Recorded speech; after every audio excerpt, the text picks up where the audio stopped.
na majalisi zetu za rududun ilmiyatun juu ya suala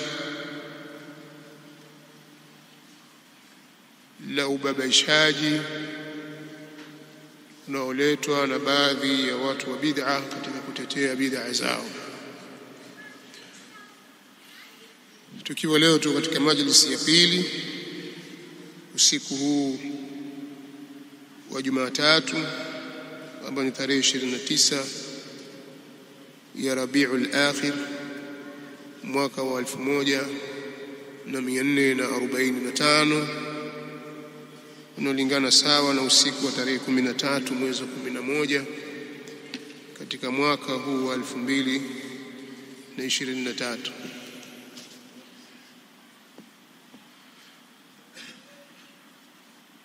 Mfululizo huu ni mfululizo wa kiilmu na wala hukusudiwi ndani yake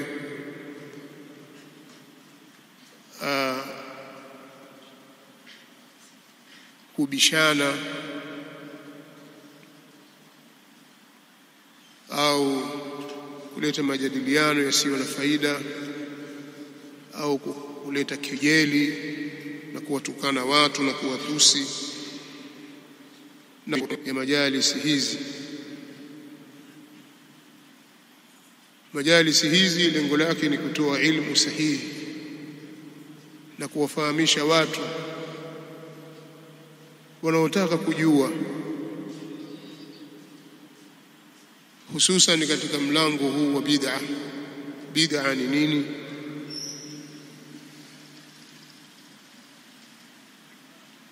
katika mlango ule araftu ash-sharra la lish-sharr litawaqqihi waman lam ya'rif ash-sharra min al-khair yaqa'u fihi.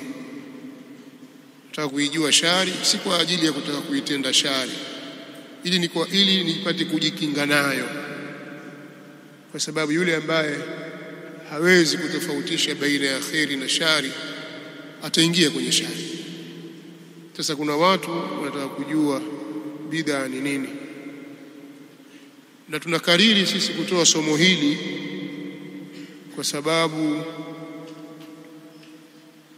watetezi wa mambo ambayo sisi tunaamini kwa dhati kabisa kwamba ni mambo ya bid'a, wale watetezi hawajakaa kimya.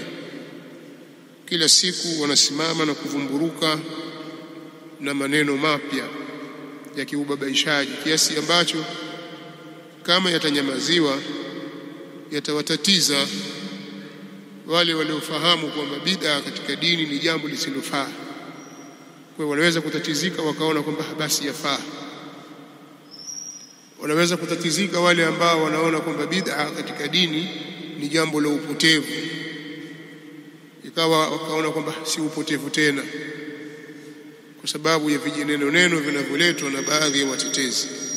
Kwa kuna uwajibu juu yetu katika kutimiza amana ya kiilmu kulizungumzia jambo hili kwa marefu na kwa mapana, na kama kuna vijineno na hoja tata zile sisi tuziweke sawa, basi na kumwangalia msemaji ni nani. Na kufanya hivi kama nilivyotangulia kusema ni kutekeleza amana ya ilmu, na ndiyo dini. Na ndio maana hata wao pia husema panapotokea mambo ambayo wanaona kwamba kwa mtazamo wao si sawa, wanasimama wakasema, wakakosoa. Kwa hiyo iwe wafanya hivyo lillahi au sio tofauti na hivyo, lakini wafanye. Lakini leo insha Allah nitarudia tena kukariri maneno ya al-Imam Ibn al-Jawzi Abu al-Faraj Abdurrahman Ibn Ali Ibn al-Jawzi rahimahullahu ta'ala, ambaye ameyasema kwenye kitabu chake Talbisu Iblis, kuanzia ukurasa wa 247 mpaka 248 kwa chapa ya Madar al-Watan ya mwaka wa 1440 Hijria.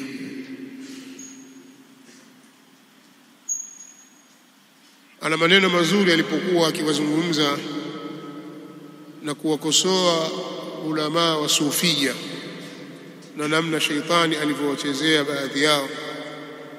Kawazungumza kwa kirefu kwa kurasa nyingi sana. Sasa kwa kuwa amewazungumza baadhi ya watu ambao ni muadhamun kwa wengine, watu wakapiga kelele, wengine itakuwaje, mbona kamsema fulani? Sasa akaleta maneno pale mazuri. Nitaanza kusoma hapa ambapo au kuyataja maneno yake pale ambapo ana mahali pa ushahidi. Anasema wa nahnu nadhkuru ba'dha ma balaghna min aghlati alqawm wallahu ya'lamu annana lam naqsid bi bayani ghalati alghalit illa tanziha ash-shari'a والغيرة عليها من الدخل وما علينا من القائل والفاعل وإنما نؤدي بذلك أمانة العلم وما زال العلماء يبين كل واحد منهم غلط صاحبه قصدا لبيان الحق لا لإظهار عيب الغالط ولا اعتبار بقول جاهل يقول كيف ترد على فلان الزاهد المتبرك به لأن الانقياد إنما يكون إلى ما جاءت به الشريعة لا إلى الأشخاص وقد يكون الرجل من الأولياء وأهل الجنة وله غلطات فلا تمنع منزلته بيان زلله إلى آخر كلامه رحمه الله. maana ya maneno haya amesema al-Imam, na sisi tutataja baadhi ya mambo ambayo yametufikia miongoni mwa makosa ya watu, na sisi tutataja baadhi ya mambo ambayo yametufikia miongoni mwa makosa ya watu, na Allah anajua kwamba sisi hatukusudii katika ubainishaji wa makosa hayo au makosa ya mwenye kukosea isipokuwa kwa ajili ya kuitakasa sheria dhidi ya uharibifu na kuwa na wivu na sheria, kwa sababu ad-dakhal katika lugha ya Kiarabu ina maana ya al-fasad. Ad-dakhal ina maana ya ad-da' maradhi, ad-dakhal ina maana ya ash-shak. Sasa sisi tunataka tuondoshe maradhi, shaka, ufisadi na uharibifu, ndio lengo letu, anavyosema al-Imam Ibn al-Jawzi rahimahullah. Na sisi hatuna shida na msemaji wala mtendaji wa makosa, na kwa hakika tunafanya hivyo kutekeleza amana ya elimu. Kufanya hivi ni kutekeleza amana ya elimu.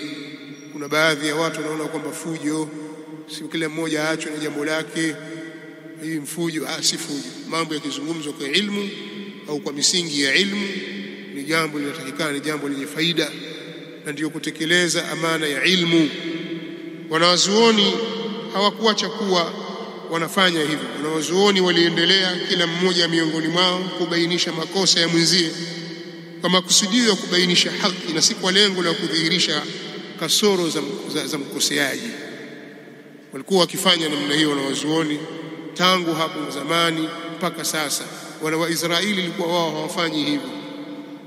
lu'ina alladhina kafaru min bani israila ala lisani Dauda wa Isa bin Maryam kanu la yatanahawna an munkarin fa'aluhu.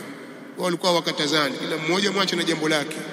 Umma wa Muhammad sallallahu alaihi wasallam uko kinyume na hivyo, na wala hakuna mazingatio kwa kauli ya mtu mjinga anaposema vipi unamjibu au unamkosoa shekhe fulani mwenye zuhudi na ambaye hupatikana baraka kwake, mtu mkubwa kabisa yeye, bwana mkubwa huyo, wewe wamkosoa?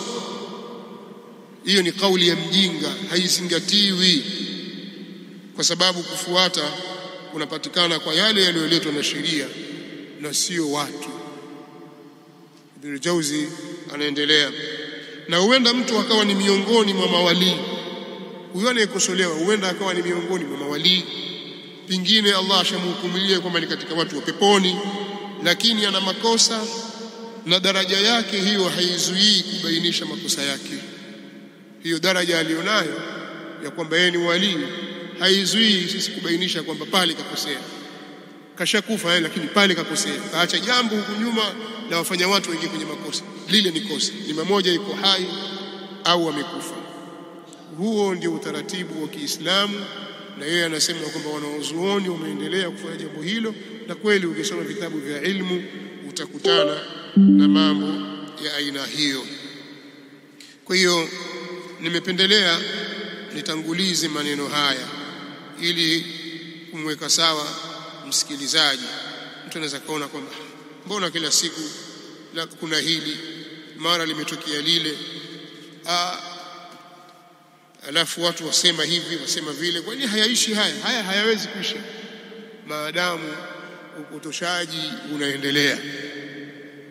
Na ndio faida ya watu kusoma, lakini kinachozingatiwa hapa ni mtu kuzungumza kwa ilmu. Kwa ilmu, hilo ndio jambo kubwa kabisa. Si kwa sababu tu waweza kuzungumza, kwa ilmu. Kile unachokizungumza kizungumze ukiwa na ilmu nacho. Hilo ndio jambo linalotakiwa, na uzungumze kwa misingi yake. Unapowazungumza watu, zungumza kwa uadilifu, usivuke mipaka ukawakweza watu nje ya mipaka yao, ukawanyanyua nje ya daraja zao, au ukawaporomosha watu ukaweka chini ya daraja zao. Wakeni watu na wateremsheni watu kwenye daraja zao. Kwa hiyo baada ya haya niliyotangulia kuyasema, tunamuomba Allah subhanahu wa ta'ala atupe taufiki ya kuweza kuyazungumza haya tuliyokusudia kwa ufasaha na umakini na weledi, kwa kiasi cha kueleweka na kumpa faida msikilizaji, pamoja na kumwomba Allah jalla wa ala atuwafikishe na kuwafikisha wewe ndugu yangu unasikiliza maneno haya, uwe ni katika wale ambao wanasikiliza maneno kisha wakayafuata yaliyo mazuri. Masala ya mijadala na rududi za kielimu ni katika misingi muhimu sana ya ufikishaji haki na kuiporomosha batil pamoja na watu wake, hususan rududi hizo na mijadala hiyo itakapojengwa juu ya misingi ya ilmu na kuepushwa na mihemko na jazba na maneno yenye kinyaa. Pamoja na kwamba tunajua kuna watu wengi wanachukizwa na utaratibu huu wa kisheria kwa madai ya kwamba rududi zinavunja mshikamano au zinaufifisha umoja wa Kiislamu, lakini ukweli ni kwamba sheria imehimiza juu ya rududi dhidi ya wenye kukhalifu njia ya haki, lakini rududi hizo zifanyike kwa uadilifu na insafu. Pia sheria ya Kiislamu imehimiza mijadala kwa njia iliyo bora, billati hiya ahsan.